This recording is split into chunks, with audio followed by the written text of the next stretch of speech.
How will the live-action Powerpuff Girls reboot be different from the beloved 90s cartoon? What risky elements of the reboot could make fans disappointed? And which 3 Riverdale actors could, hypothetically, bring Blossom, Bubbles, and Buttercup to life? Hi, I'm Dylan, and you're watching Awesome Movies. The kids will be all grown up.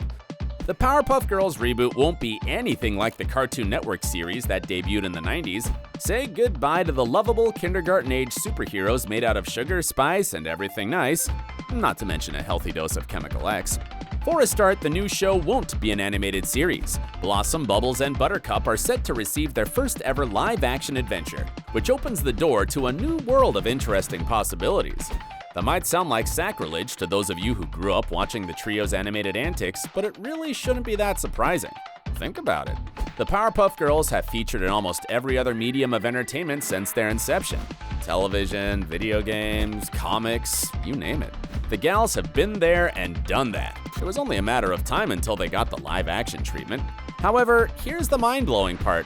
The reboot will be the opposite of sugar, spice, and everything nice. Viewers can expect a darker take on the lore that follows the girls as cranky 20-somethings who have grown up to realize that life sucks. Basically, the adult versions of Blossom, Bubbles, and Buttercup resent the fact they lost their childhoods to fighting crime. And who could blame them? They spent their most formative years saving Townsville from evil monkeys, dastardly demons, and antisocial purple bears after all. That must have taken a psychological toll on the powerful trio. That being said, the CW's decision to reimagine the Powerpuff Girls as an edgy, mature drama was clearly inspired by the success of Riverdale. Riverdale is a modernized retelling of the family-friendly Archie comics first published in the 1940s. Those stories mostly revolve around Archie, Jughead, Veronica, and Betty attending beach parties, eating burgers, and being wholesome American teenagers. With the exception of a couple of weird issues in which the gang encounters zombies, the Punisher, the Predator, the Archie comics have a history of being inoffensive and catered to kids. Riverdale ignores the history of the Archie comics in favor of murder mysteries, love triangles, organ harvesting cults, masked vigilantes, and other crazy scenarios. The Powerpuff Girls' fantastical premise and rogues gallery of despicable villains should lend themselves perfectly to edgier storytelling. Heck, the original series contains its fair share of messed up moments too, so there will be plenty of inspiration to mine from. Who could forget the Speed Demon episode where the girls travel to the future and discover that him rules Townsville with an iron fist? It's enough to give anyone the heebie-jeebies. Of course, it takes excellent minds to turn childhood classics into compelling adult-themed entertainment, but the Powerpuff Girls reboot is already covered in that department. Enter Greg Berlanti.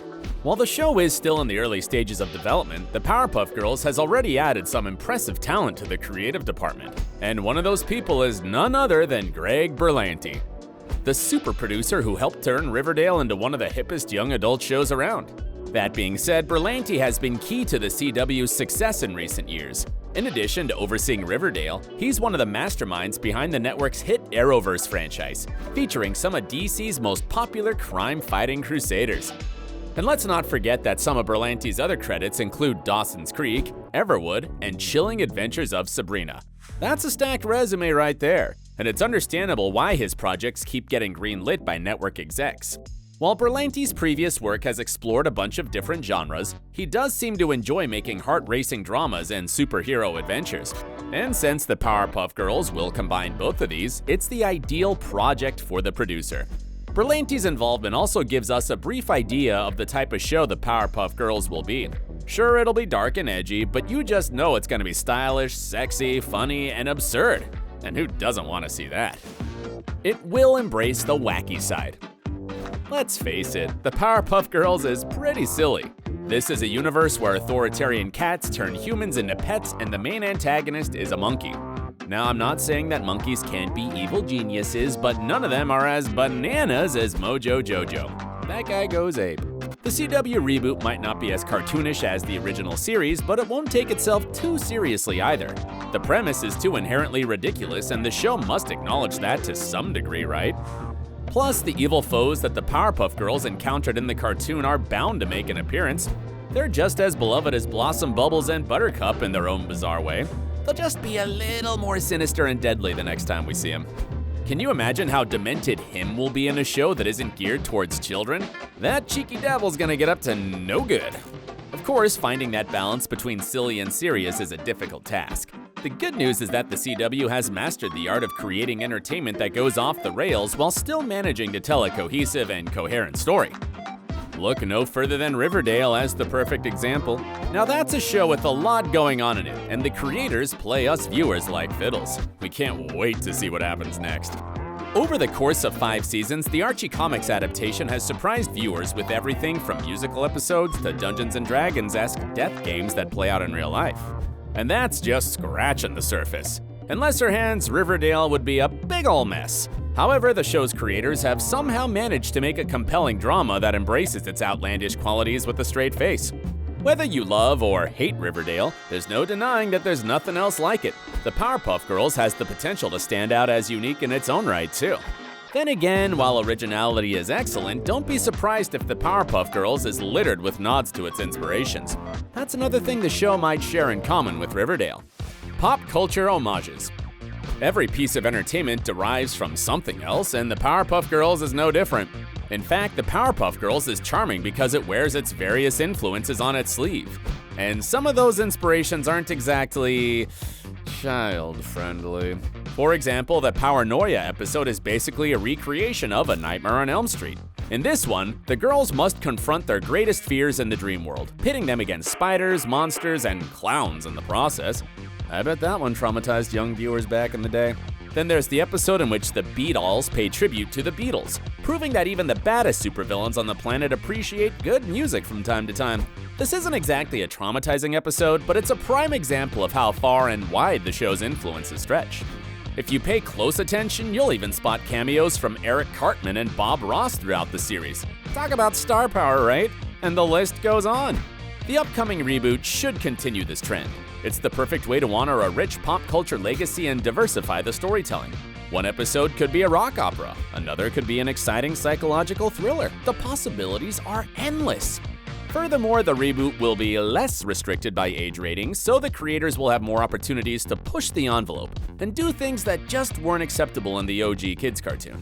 Riverdale has enjoyed success by adopting this approach. The CW drama is packed with obvious Easter eggs and nods to countless movies, musicals, TV shows, and comic books.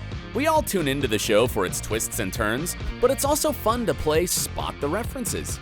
Riverdale has honored everything from The Breakfast Club to the films of David Lynch. It's all over the place. Nothing's off the table, and that's what keeps it so fresh and exciting. Of course, the main attraction of Riverdale is its great characters. As viewers, we're willing to follow them into any situation and suspend our disbelief. Blossom, Bubbles, and Buttercup were worth rooting for as kids, but how will their live-action adult selves compare to them? Girl power. The Powerpuff Girls might be pint-sized kindergartners, but their status as feminist icons cannot be understated. After all, their adventures see them constantly sticking it to the man and solving all of the problems in Townsville. Whether that's taking down the rowdy rough boys or helping the mayor open a jar of pickles, the girls always come out on top. That said, Craig McCracken and the rest of the team didn't set out to make an overtly feminist show at the time. They just liked the idea of having 3 little kids beat up giant monsters because, really, who doesn't enjoy seeing that? But the strength exhibited by Blossom, Bubbles, and Buttercup resonated with viewers who wanted to see women kick some butt, and the cartoon became so much more than a wacky superhero parody. Amy Rogers Keating talked about this subject in an interview with Refinery29. According to the Powerpuff Girls writer, the colorful cartoon broke new ground in the 1990s. It was unusual for that time period to have 3 strong female characters. It just wasn't something you saw. Often, shows that are targeted towards girls are kind of fluffy. There's not as much substance to them, as if girls don't have substance. The premise of the Powerpuff Girls reboot suggests that Blossom, Bubbles, and Buttercup will have more depth than their kiddie cartoon selves. They'll have flaws, regrets, and other traits that will make them interesting in a different way. Maybe they'll even turn to the dark side. Regardless of how they're portrayed, it's highly likely that the formidable trio will do a lot of butt kicking and pack a punch.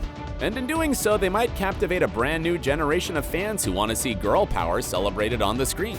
Riverdale's Betty, Veronica, and Cheryl aren't to be messed with either. And we like to think they'd be pals with the Powerpuff Girls if they ever crossed paths with each other at some point. Then again, the actors who play Betty, Veronica, and Cheryl could also be the next Blossom, Bubbles, and Buttercup. Camila Mendes, Madelaine Petsch and Lili Reinhart dressed up as the iconic characters last Halloween. Were they throwing their names into the hat to play them? That remains to be seen, but whoever lands those parts will have a chance to continue quite an awesome legacy. But now it's time to hear from you. Are you looking forward to a mature Powerpuff Girls series? Will it be as successful as Riverdale? Who would you like to see in the starring roles? Thanks for watching, and let us know your thoughts in the comments section down below. And while you're at it, don't forget to check out our Riverdale videos.